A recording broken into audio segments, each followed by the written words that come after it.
السلام علیکم ورحمۃ اللہ وبرکاتہ۔ الحمدللہ وحدہ والصلاۃ والسلام علی من لا نبی بعد۔ احباب گرامی، حضرت عمر بن خطاب رضی اللہ تعالی عنہ کا دور خلافت ہے۔ مدینہ منورہ میں ایک وفد آتا ہے حمص سے، اور وہ آ کر امیر المومنین کی خدمت میں گزارشات کرتے ہیں۔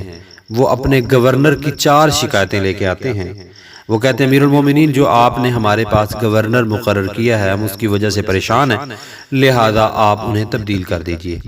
حضرت عمر بن خطاب رضی اللہ تعالی عنہ اس گورنر کے بارے میں بہت اچھا گمان رکھتے تھے اور اللہ سے دعا کرنے لگے، یا اللہ جو میرے بھائی کے بارے میں اچھا گمان ہے اسے برقرار رکھیے گا۔ تو حضرت عمر رضی اللہ تعالیٰ عنہ نے ان کی شکایات سنی اور حمص کا سفر شروع کر دیا۔ حمص پہنچنے پر امیر المومنین حضرت عمر بن خطاب رضی اللہ تعالیٰ عنہ نے حمص کی رعایا حمص کے لوگوں کو جمع کیا اور وہاں حمص کا گورنر حضرت سعید بن عامر رضی اللہ تعالیٰ عنہ ان کو بھی پیش کیا گیا۔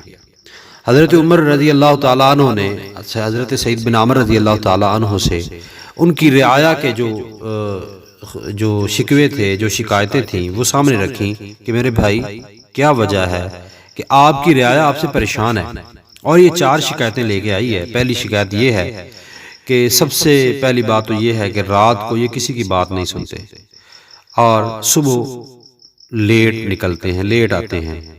تیسری شکایت یہ ہے کہ ہفتے میں 1 دن چھٹی کرتے ہیں، اور چوتھی شکایت یہ ہے کہ اکثر مجلس میں بیٹھے بیٹھے ان کو غشی کا دورہ پڑ جاتا ہے اور اپنا علاج بھی نہیں کروا رہے۔ تو اس طرح تو نظام نہیں چلتے، اس کی وجہ اور سبب کیا ہے؟ اتنی سستی ہمارے ساتھیوں میں نہیں ہوتی۔ تو سعید بن عامر رضی اللہ تعالیٰ عنہ حضرت عمر بن خطاب رضی اللہ تعالیٰ عنہ سے کہنے لگے، اے امیر المومنین، آپ وقت کے امیر ہیں، آپ کا حکم ہے کہ میں ان باتوں کے جواب دوں، وگرنہ یہ معاملہ میرے اور میرے رب کے درمیان تھا، چونکہ آپ نے حکم دیا ہے تو میں ان باتوں کا جواب دوں گا۔ پہلی بات تو یہ ہے کہ رات کو میں ان کی بات اس لیے نہیں سنتا، سارا دن ان کے معاملات کے اندر مصروف رہتا ہوں، رات کو میں اپنے رب کے سامنے مصلی پہ قیام کرتا ہوں اور کچھ دیر آرام کرتا ہوں۔ دوسری گزارش یہ ہے کہ صبح میں لیٹ اس لیے آتا ہوں امیر المومنین، عرصہ دراز سے میری بیوی بیمار ہے، میں صبح نماز کے بعد ذکر و اذکار کے بعد خود اپنے ہاتھوں سے آٹا بناتا ہوں، آٹا گوندتا ہوں، ناشتہ تیار کرتا ہوں، خود بھی کھاتا ہوں، اپنی بیوی کو کھلاتا ہوں۔ ان معاملات کے اندر میں تھوڑا لیٹ ہو جاتا ہوں۔ تیسری انہوں نے شکایت کی کہ ہفتے میں 1 چھٹی کرتا ہے۔ تو امیر المومنین، جو میں نے لباس تن پہ پہنا ہوا ہے، میرے پاس 1 ہی سوٹ ہے، اور اس 1 سوٹ کو ہفتے کے بعد میں دھوتا ہوں، سوکھتے سکھاتے دن گزر جاتا ہے۔ چوتھی بات امیر المومنین، انہوں نے کہا کہ مجھے غشی کے دورے پڑتے ہیں، میں اپنا علاج کرواؤں۔ در حقیقت بات یہ ہے کہ دور جہالت کی میں بات سناتا ہوں، میں اس وقت مسلمان نہیں تھا۔ مکے کے چوک میں حضرت خبیب بن عدی رضی اللہ تعالی عنہ کو مشرکین مکہ نے سولی کے اوپر لٹکایا ہوا تھا، اور پورے مکہ میں منادی کر دی گئی تھی کہ آج محمد رسول اللہ صلی اللہ علیہ وسلم کے بارے میں کہا گیا کہ محمد کے ساتھی کو ہم نے گرفتار کیا ہے، لہذا لوگوں آ کے اس کا انجام دیکھ لو، جو بھی مسلمان ہوگا، جو اپنے دین سے پھرے گا، اس کا یہی انجام ہوگا۔ میں اس وقت مسلمان نہیں تھا، ہاں میں کڑیل جوان تھا، مضبوط آزاد ہے۔ میں نے دور سے دیکھا بہت بڑا جمع غفیر ہے، مجمع لگا ہوا ہے، درمیان میں ایک شخص کو لٹکایا ہوا ہے۔ میں اس مجمع کو چیرتا چراتا وہاں پہنچ گیا جہاں بڑے بڑے سردار بیٹھے ہوئے تھے۔ تو میں نے ایک عجیب منظر دیکھا کہ ایک شخص کے ہاتھ میں چاقو، چھری یا خنجر ہے۔ تو اس سے ایک سوال کرتے ہیں کہ تو ایک بات کہہ دے کہ تیری اس جگہ پر محمد صلی اللہ علیہ وسلم، ہم آپ کو آزاد کر دیں گے۔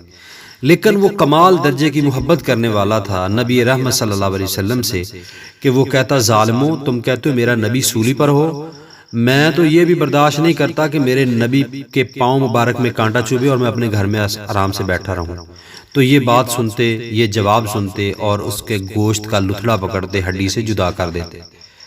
وہ یہ سوال کرتے اور اس کا ایک ہی جواب ہوتا، اسی طرح اس کے گوشت کو ہڈیوں سے جدا کیا گیا، حتیٰ کہ وہ شہادت کے قریب پہنچ گئے۔ تو اس نے کہا، میری ایک خواہش ہے، میری ایک آرزو ہے، اگر آپ وہ پوری کر دیں۔ انہوں نے کہا، کیا چاہتے ہو؟ کہنے لگا، مجھے 2 رکعتیں پڑھنے کی اجازت دے دیجئے۔ تو انہوں نے کہا ٹھیک ہے۔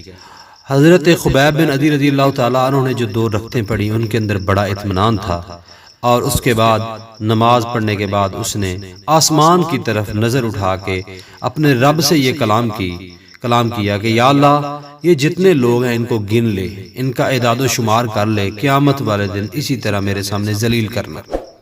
امیر المومنین وہ مجمع بکھر گیا، وہ اللہ کا بندہ شہید ہو گیا، لوگ اپنے کام کاج میں مصروف ہو گئے، لیکن میرے ذہن کے اندر وہ چہرہ بار بار کھٹکتا رہا، اس کی بد دعا جو ہے وہ میرے دماغ کے اندر گردش کرتی رہی۔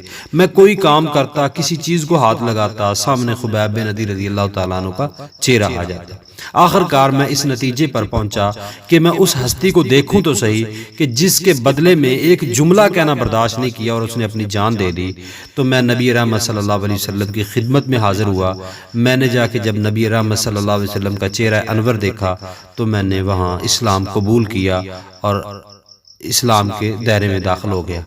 امیر المومنین بات یہ ہے کہ جب بھی مجھے وہ خبیب بن عدی رضی اللہ تعالیٰ عنہ کی وہ بد دعا یاد آتی ہے، میں مجمع میں بیٹھا ہوتا ہوں، میرے اوپر غشی طاری ہو جاتی ہے، اور میں ڈرتا ہوں اس بات سے کہ اے اللہ میں اس مجمع میں تھا، میں نے کچھ نہیں کیا اور میرا وہ بھائی تڑپتا ہوا شہید ہو گیا۔ اے اللہ میں گو کہ اس مسلمان ہو گیا ہوں، کہیں ایسا نہ ہو کہ اللہ تو اس کی بد دعا کو قبول کر کے مجھے بھی ان لوگوں کے اندر جمع کر کے ذلیل نہ کر دے، قیامت والے دن میں رسوا نہ ہو جاؤں، ذلیل نہ ہو جاؤں۔ اس بات کو لے کر مجھے غشیاں پڑتی ہیں، اس کے دورے پڑتے ہیں۔ یہ میری چند گزارشات ہیں۔ امیر المومنین حضرت عمر بن خطاب رضی اللہ تعالیٰ عنہ یہ باتیں سن کے رونے لگ گئے، اور تمام کے تمام لوگوں نے حضرت سعید بن عامر رضی اللہ تعالیٰ عنہ سے معذرت کی اور اللہ سے دعا کی کہ اللہ تبارک و تعالیٰ آپ کی اس پریشانی کو دور کرے۔